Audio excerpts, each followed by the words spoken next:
Show disclaimer. Hi there. My name is Nikkkolaus Jayke Funk. I hereby sign off that all of my opinions, lingo, sound clips, stupid mistakes, and mishaps are now the property of the shit show. It doesn't matter how drunk or high I am when I say it, I still said it. Welcome to the show. Ladies and gentlemen, welcome to the shit show. My name is Ryan Surgery, and of course joining me is my co-host, Steve. And on today's episode, we have a musical guest. Ooh, yes we do, Steve. Nick Funk, I believe. Yeah, he's quite good. Good is about it. Yes. We also have a dumb debate for you. Ooh, dumb debate. Yeah. I like these. Yes. So today, I was driving. Mm-hmm. This is a true story As you and do. a dumb debate. True story and a dumb debate all in Today I was one. driving and I had bought some marijuana legally at the local dispensary. Government? And of course, I would never do anything else. Mm. So I was driving along. I had this plastic container of marijuana with a weighted bottom, and I see a cop, and my immediate reaction was, "Oh my god, I have to take this weed and hide it, right?" And then I was like, "We don't have to do that anymore. No, we don't. We don't." Do you wanna know why? And it blew my mind. It's legal. Right. Breaking laws is still kind of fun. It's not as fun anymore because it's legal. Because I enjoy breaking laws a little bit sometimes. I'm a stickler, Steve. I disagree with you. Breaking the law, well, I mean, it's breaking the law. Okay, so let's say you pull up to the old bridge. Okay, driving up to the old bridge in town. Everybody knows the old bridge? The old bridge and Terrace. It goes between Terrace and Thornhill. At one point in time, it was the longest one-lane curved wooden bridge in North America. Nobody gives a shit, Ryan. Yeah, I know. So we're going along, it goes orange, and sometimes it even goes red, and I fucking give her on that. If it's red and I know I can catch up to the guy that is last in front of me, I am there 100%. Breaking the law is... You have to be. Because if you're not that guy, then you're pissing off a guy behind you. Okay, so speaking of pissing off a guy behind you, let me present to you my perspective on this, Steve. Do you remember where the old weigh scales were? Yes. Okay, there was a stop sign for people to exit out of there. Now, occasionally I'd be driving on the highway, there'd be a vehicle in front of me, and he would stop to let the gentleman who had a stop sign enter onto the highway. Okay, well, there's a difference between illegal and stupid. But who the fuck are you gonna hit on a one-lane bridge? It's the people in front of you? That's about it. You just gotta catch up to the guy that's behind you. Or that's in front of you. It's super easy to catch up to the guy behind you. What if they put cameras up? That would be a problem for me. I would change my mind about how I drove across that bridge. I think a lot of people would. Sometimes I do wonder if there's a cop sitting at the other side of the bridge. Waiting. Right? He's and watching? he's just sitting there at the red light waiting for traffic to come by. fucker, He just I sees got me ya. haul ass through there and he goes, "Man." So maybe we should move on to our musical guest. I hear that he is joining us from a beach somewhere down in Miami. I think he's full of shit because it's COVID season. How did he get to Miami then? I'm a little worried. He's a liar and a son of a bitch. That couch was pretty tight. It was. Yeah. Let's check it out.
So here we are at the shit show. Oh shit.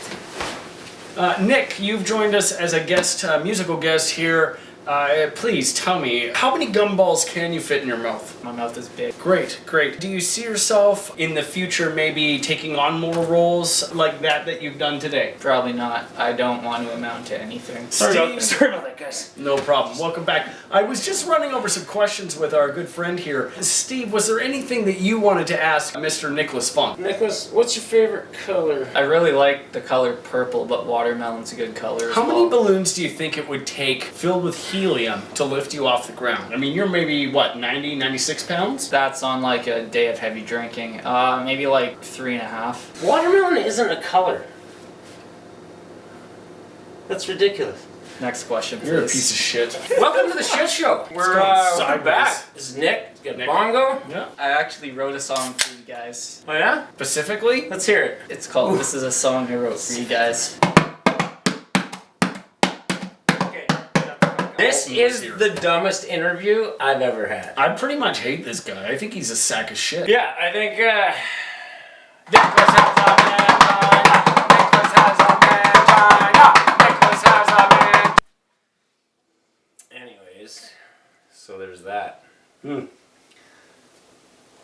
I think that maybe it's time for This Is the Story with Nikkkolaus Funk. Now, Nick, why don't you tell us a crazy story? Yeah, tell us a crazy story. Crazy story. This one time before grade 6, I went to school without having a healthy, balanced breakfast, and I was pretty terrified. Just kidding, that never happened, that was a lie. And this has been This Is the Story with Nikkkolaus Funk. Hey Nick, you got a fucking drum in your hands, and you didn't go ba-dum-bum. We love him. Some hole in Thornhill, right? You had COVID last week, didn't you, Steve? I didn't open the letter. I didn't want to know. It was like You know it's like if the you got pregnancy COVID. test that you Yeah. just don't want to see. Right? I'll find out 9 months from now. I'll be honest with you, Steve. He could not stand what we just listened to. It was horrible. Yeah, it was terrible. Atrocious. How that man gets any jobs, I don't know. I don't know. And he smelled. Do you want to know what smell gets me? What's that? Patchouli. That's true. Patchouli is disgusting. Yeah. If you have a patchouli laced necklace and you think that it's gonna cleanse you of all your sins or whatever bullshit that is, I That's- hate you. Don Don definitely tell you. didn't like patchouli. Nope. I bet. There's Nope. no way. I bet you anything Don was like, you people. Yeah. When he was talking about people who wore patchouli. Let's move on over to our meteorologist, Kent Getterup, and see what he's got to say. Kent? Sorry, what? He's not here? Why not? No. Steve. He texted me. He got her up and he's out with his partner giving her. Yeah, buddy! Woo! Job Kent Getterup. Woo! Finally getting her up. If Kent Getterup isn't here, who's going to do the weather? I'm not doing it. Why aren't you doing it? I'm not doing it. You should do it. Steve, I'm not doing it. Well, I ain't doing it. I'm not doing it. I'm not doing it. No, I'm not. I'm not doing it. Okay, ladies and gentlemen, here we are again. BC, hold on. It's getting hot in here. Okay, ladies and gentlemen, as you can see, BC is pretty much getting really hot right now, as am I. He has to wear this every week. This is gross. Okay, I'm getting it done. It's gonna be a scorcher. Alright, so far we've had our musical guest Nick Funk, which was atrocious. I cannot stand that man, and I hope that he falls into a pile of manure. After that, we had the weather report. Unfortunately, Kent Getterup was not here. Now, Steve, I understand that we have a special guest for our Sports Are for Sissies. He's been around for quite a few years now, and we should be fortunate to have him on our show because he truly is a towel. What? No, I'll get high and work if I want to. Don't forget to bring a towel. Everybody, we're gonna go play some baseball. Lots of people bring towels to baseball games. Yeah, you never want to be without a towel. So football, in football, it's like, I don't even know what's going on, man. Like sports, it's just like COVID. What? I don't even know. It's just all like in a place. They just do the thing and then, oh man, I hope they're getting high in there. From what I gathered from our show, I don't give a shit about too many people. I'll tell you one thing, folks. If there is anybody out there, it'd be cool to know. And this has been an episode of The S.H.I.T Show. I'm Steve. I'm Ryan. Beep, beep, beep.